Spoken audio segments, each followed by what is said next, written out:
Մենք կոչ ենք անում այլ քաղաքական ուժերին, այլ հասարակական կազմակերպություններին, ընդհանրապես դաշտում հանրային խոսք ունեցող մարդկանց ունենալ նմանատիպ էթիկայի կանոնագրքեր եւ առաջնորդվել այդ կանոնագրքերով, որովհետեւ իրականում սա խնդիրը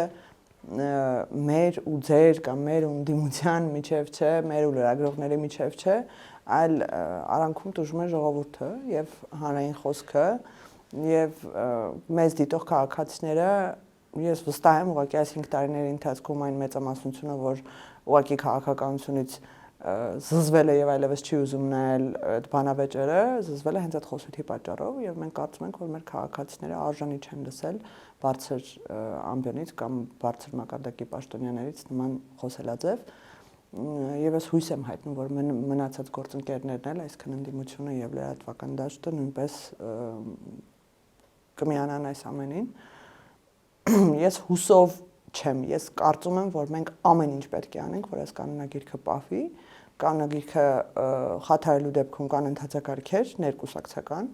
որոնք գործելու են, դա վերահսկող վարչություն դիմելն է, այսինքն մարդուն պատժի ենթարկելն է, եթե այս կանոնագրքի կետերին չհետևի։